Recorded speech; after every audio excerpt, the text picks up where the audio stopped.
Imagine the sheer emotional weight of families on the brink of reunion with loved ones they'd feared were gone forever. That's the gripping reality unfolding in the Middle East right now, as a historic ceasefire promises the release of Israeli hostages from Gaza. It's a moment charged with hope, but also shadowed by the scars of a long conflict, and it's drawing global leaders into the spotlight. But here's where it gets controversial. Is this truly the end of the war, as some claim, or just a fragile pause in a deeper struggle? Let's dive into the details, step by step, so even those new to this story can follow along easily. Stay tuned for live updates on the hostage releases from Gaza. You can catch them right here. https://www.cnn/world/live/05-10-13-25. And for our Spanish-speaking audience, we've got coverage in Espanol as well. https://com/mundo/live-news/Gaza Liberación Rehenes Israel y Hamas en vivo tracks. To give you a visual sense of the scene, CNN's team visited the hospital where these Israeli hostages are set to arrive for initial care. Check out the video clip here, 111, source CNN. It's a poignant reminder of the human side of this story. Key developments are unfolding rapidly. Around 20 Israeli hostages believed to still be alive in Gaza are anticipated to gain their freedom in the coming hours, according to reports. https://www.cnn.com/world/live-news ceasefire 10-13-25.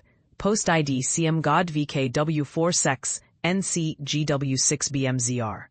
As part of this initial pivotal stage of a U.S.-brokered truce, Israel will also liberate close to 2,000 Palestinian inmates and detainees held in its prisons. This exchange isn't just symbolic. It's a carefully negotiated step towards stability, but it raises eyebrows about fairness and justice on both sides, a point we'll explore more as we go. Meanwhile, American President Donald Trump is en route to Israel, where he's slated to connect with Israeli Prime Minister Benjamin Netanyahu later today and deliver a speech to the nation's parliament. He'll also sit down with relatives of the hostages to offer support.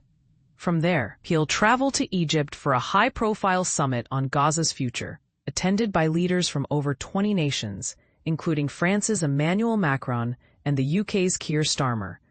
https://www.cnn.com/world/live-news/2025. And this is the part most people miss, the personal tragedies behind the headlines. Take Omri Miran, for instance. He was snatched by Hamas militants who stormed his family's home in the kibbutz of Nahal Oz, right in front of his wife Lishay and their two young daughters, Roni and Halma. For beginners, a kibbutz is a communal farm in Israel, often symbolizing cooperative living.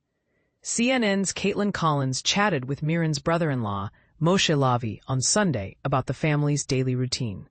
Watch the interview here, 129, source, CNN. It's touching to see how the girls wait for their dad each day, a small ritual that highlights the resilience amidst heartbreak. As dawn approaches in Tel Aviv, hopeful crowds are already assembling in Hostages Square. Some have been there all night, eagerly awaiting the arrival of the 20 surviving hostages within hours. This plaza, a central gathering point for hostage-related protests for more than 700 days, is buzzing with people singing and watching a big screen set up for live broadcasts of the returns. The hostages and missing families forums, medical experts are sounding a cautionary note. The road to recovery for these individuals and their loved ones will be lengthy. After enduring over 2 years of brutal conditions, think starvation, lack of medical attention, isolation, violence, and mistreatment, they'll require intensive health care, constant monitoring, and a sense of security. Most importantly, they need to reclaim their humanity, not just their status as hostages. The team emphasizes that health considerations must take precedence in every upcoming decision, underscoring the long-term psychological and physical toll. For families of those who didn't survive, the return of remains for proper burial will provide closure, allowing dignified mourning and the start of healing. Israeli officials have outlined the procedural steps for today's releases. This isn't the first such swap. Past exchanges often featured disturbing spectacles by Hamas. https://325-2019-HNK. But this round is different. No propaganda stunts or unsettling displays from the Palestinian group, according to Shosh Bedrosian, a spokesperson for Israel's Prime Minister's office, who spoke on Sunday. The 20 living captives will be handed over to the Red Cross and moved in 6 to 8 vehicles. Once in Israel, they'll reunite with families before heading to 3 separate hospitals for medical evaluation. Deceased hostages will receive a respectful ceremony, and an international team will assist in recovering any bodies not released within the 72-hour Hamas timeframe. Only after the hostages are safely back in Israeli territory will Israel begin releasing the agreed-upon Palestinian detainees. This includes 250 serving life sentences, plus about 1,700 from Gaza arrested after the October 7, 2023 attacks. An Israeli Prison Services spokesperson noted that life-term prisoners slated for release were moved to deportation facilities at Ofer and Kitziot prisons in the south on Saturday. Of these, 142 will be deported, while the others return to the West Bank or East Jerusalem. It's worth pausing here to consider the controversy. Releasing prisoners convicted of serious crimes, including terrorism, in exchange for hostages, could be seen as rewarding violence by some, while others view it as a necessary humanitarian compromise. What do you think? Is this a step toward peace, or a concession that undermines justice? Share your views in the comments below. Shifting gears, leaders from more than 20 countries are gathering in Egypt's Red Sea resort of Sharm el-Sheikh for a summit on Gaza's rebuilding. Chaired by President Trump and Egyptian President Abdel Fattah el-Sisi on Monday, it might even feature a peace accord signing.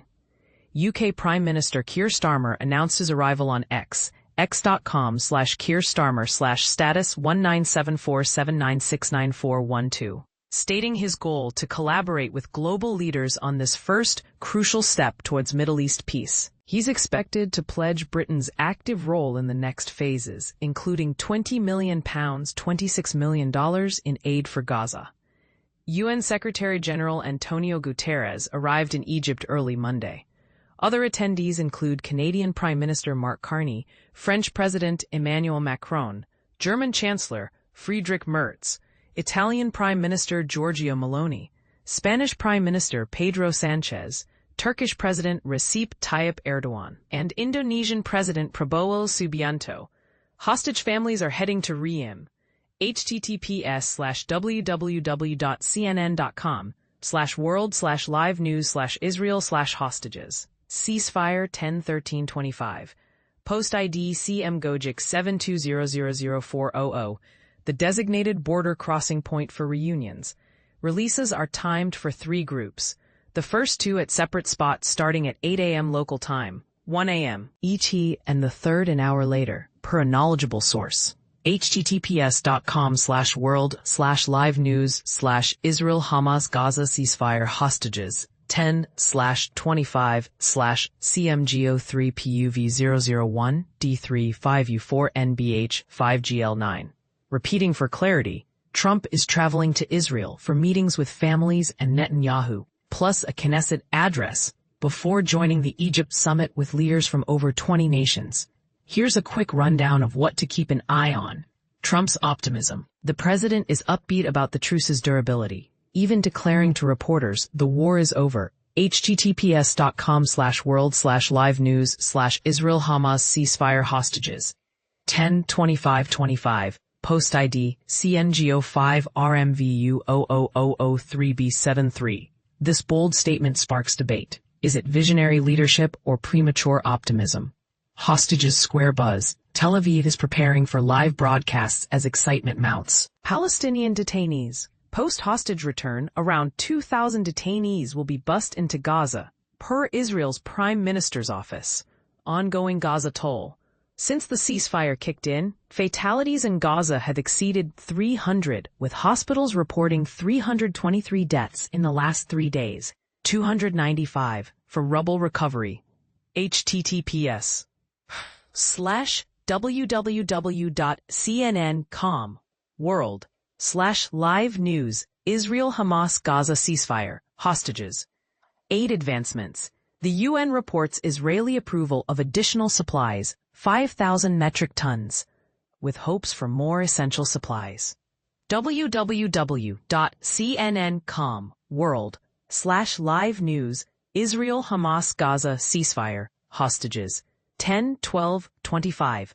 Post ID. CNGO9L6BN says dozens of humanitarian trucks are queued at Rafah crossing, ready to roll into Gaza. Netanyahu's vision. Israel's PM called Sunday's events the dawn of a new era for Israel, focused on healing and reconstruction. Families are en route to Riyadh, informed that releases could start at 8 a.m. local, 1 a.m. ET, as CNN reported earlier, citing that source. It's just after 6 a.m. in Israel now. CNN's global affairs analyst Brett McGurk, a former Middle East envoy, offered insights on Sunday. He suggested the hostages might be in the dark about their release, possibly only meeting their captors now. "I'm holding my breath until they're safely out of Gaza," he told Jessica Dean. He recounted past tracking of Red Cross vehicles to ensure success, stressing confidence in the plan, reiterating the no propaganda policy from Israel's PM office. No macabre ceremonies this time, unlike before. https://nam11safelinksprotection.outlook.com. URL https://3a%25%22%24% Middle East %2025 %25 %24 %25 %2025 %25 %25 %25 Data equals 05% team.lister %portywbd.com %351912 EC002B 736 0984 746 01459 BC72XED 08459 0845 08484 %719 %TNP EFNT a Man's Portfolio Corporation NOI:HA NOI 4159